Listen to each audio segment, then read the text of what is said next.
engaged in, and then you can be prosecuted for that as well. So nobody should feel comfortable, no matter what method of communication they are using. Okay, let's speak hypothetically about a situation involving no wiretaps. Let's say I go back into the hedge fund business. I decide to hire really good people, and I set up a compensation system where they make fortunes if they get their ideas right. I then tell them that they are not to get illegal tips, and they are frozen, so don't seek them. And I say, I never want to hear about it. You've been warned. You tell compliance to warn these people. And yet these same people, whom you do not know what they are doing, trade on inside information and tell you that they had a good fundamental reason to buy. If I set up my hedge fund and I set up like that, could I be indicted? Should I be indicted? And would I be convicted? Can we go back to the Snapchat? Look, everything depends on circumstances, right? And there are lots of situations in which, compliance programs are simply lip service, and they're on paper, and nobody actually cares, and everyone understands that they're not to be followed, and they're just to be used in a conference room with prosecutors when you say, don't indict us because we have this thick compliance program, and people understand what that means. And in particular circumstances, there are cases where people are blameworthy and culpable because they've allowed things to happen, or they had knowledge of things that were happening, because they used code words when they wanted inside information, or for other reasons. It depends on the facts and circumstances. It's not always going to be the case that you're going to be able to charge everybody who you think is responsible for something, because people are smart about how they insulate themselves. That's true in the mob. That's true in government when you have public corruption, and it's true. There are cases where people are blameworthy and culpable because they've allowed things to happen, or they had knowledge of things that were happening, because they used code words when they wanted inside information, or for other reasons. It depends on the facts and circumstances. It's not always going to be the case that you're going to be able to charge everybody who you think is responsible for something, because people are smart about how they insulate themselves. That's true in the mob.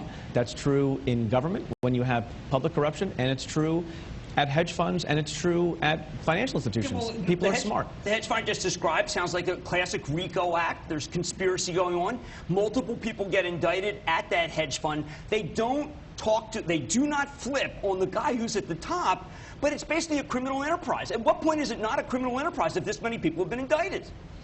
It's a hypothetical, right? Totally hypothetical. Talking about my hedge fund that I'm going to start after my contract's over. Look.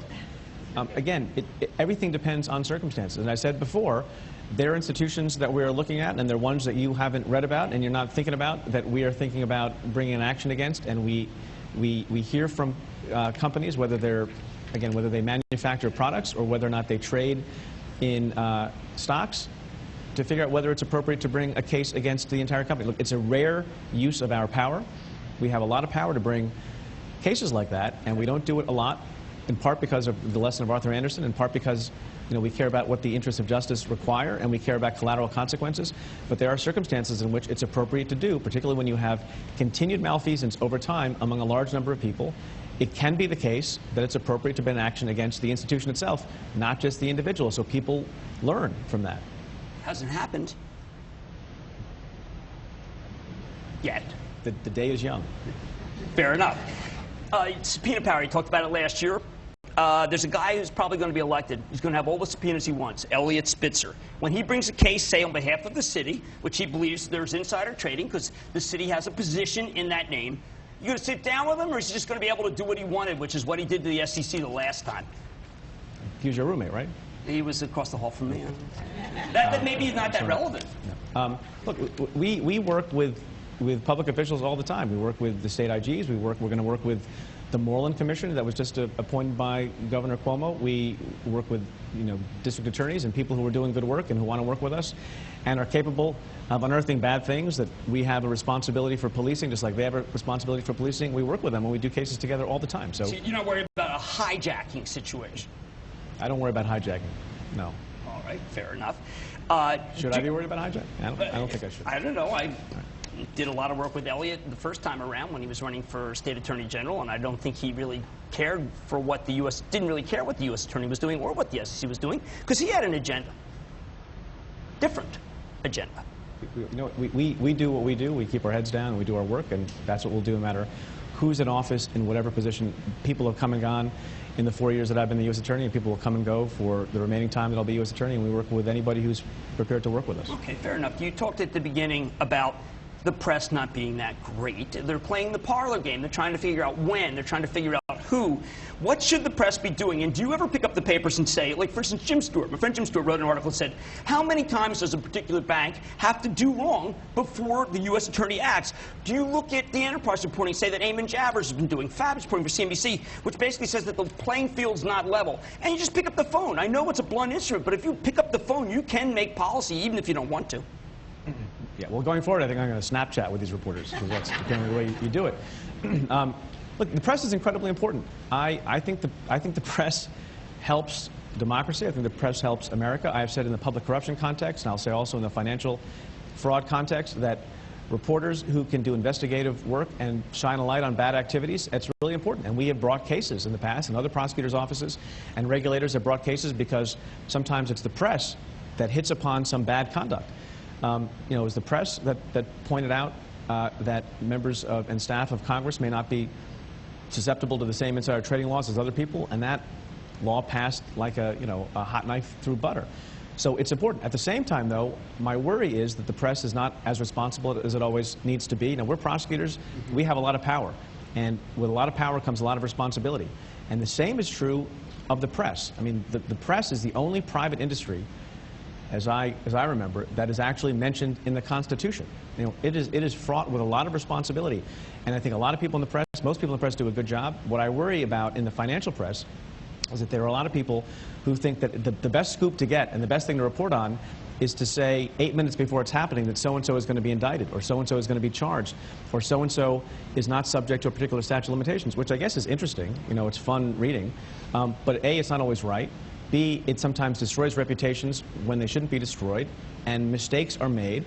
And the reason we're careful about what we say publicly is precisely that reason. And I think better energy would be, the better way to expend energy often would be, and there's a lot of great reporting like this, to show where there's bad conduct happening, where there's fraud happening, where people are not paying attention to things, whether it's in the pharmaceutical industry or the hedge fund industry or somewhere else, so that we can then bring our efforts to bear on that. And simply being a day ahead of who's going to be arrested and at what place and having cameras outside, I'm not sure if that accomplishes a lot for the public. Well, how do these stories appear? I mean, I can't tell you how many times I've read the story that, let's use elephant in the room, that Steve Cohen, that you've made a deal and the deal has made it so there will not be a prosecution. Do you laugh when you read those articles? You say, like, wow, this is unbelievable, from thin air. I can't believe I'm reading this. Yeah, again, not referring to any particular case. Yeah, I laugh a lot, and I like to laugh. Laughing is good for the soul. Yeah,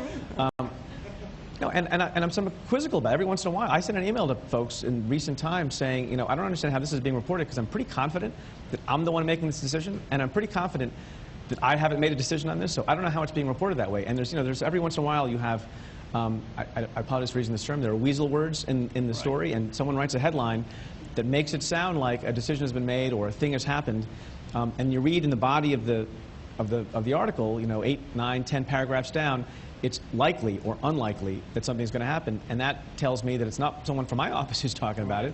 It's people who are engaging in speculation. A lot of people know about cases. There are, and sometimes it's the other side. Sometimes people want to get ahead of a story, which is not to say that anybody is leaking in particular, but it's unfortunate that these things happen in the press. And like I said before, most importantly, and I don't know if there are reporters here, but you know who you are, who have reported that particular people are going to be arrested, and and they have not been, because there was not sufficient evidence to do so, and they bear a responsibility for ruining reputations when they shouldn't have been ruined. Well, is it possible that someone can say off the record to a journalist, I just met with Preet Bharara, he's giving me a pass? Hey, Joe Cassano got a pass from AIG. People can say what they want to say. All we can do in our office is to make sure that we keep our heads down, that we don't do anything inappropriate, that we're not leaking to the press. I mean, sometimes people suggest that we do, and, human beings are human beings, and you can never say with absolute certainty what people do. But if I ever found out that a prosecutor in my office was talking to the press about things that were not supposed to be talked about, that's the last time that person would wield a subpoena, ever.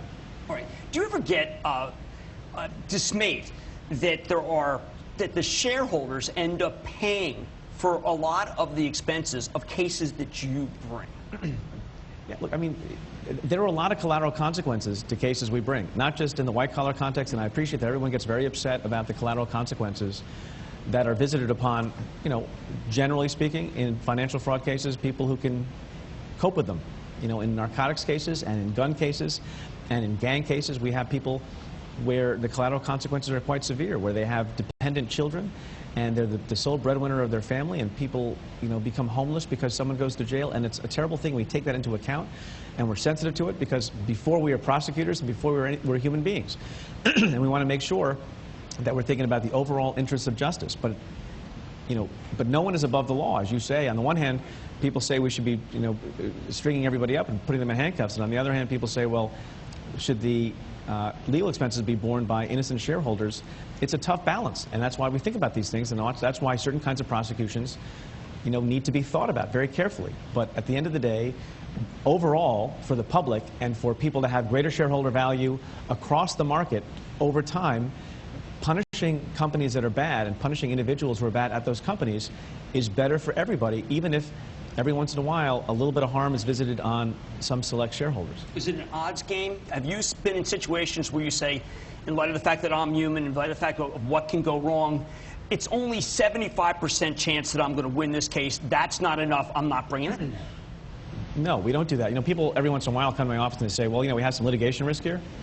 And I cut them off very quickly, and I say, look, what we're in the business of doing is holding people accountable if we think we have proof beyond a reasonable doubt. And some cases are stronger than other cases. Some cases are slam dunk. There are slam dunk cases, by the way, that are not won. I lost a couple of those when I was a line assistant because juries are made up of 12 human beings. You don't know how the evidence is going to come in. You don't know what kind of rulings you're going to get. And there are cases, people walk into court. I'm amazed that anybody gets convicted of anything. I think I might have said this before. I might have said last year. You know, 12 people you put in a room, they can't decide on what kind of pizza they're going to order.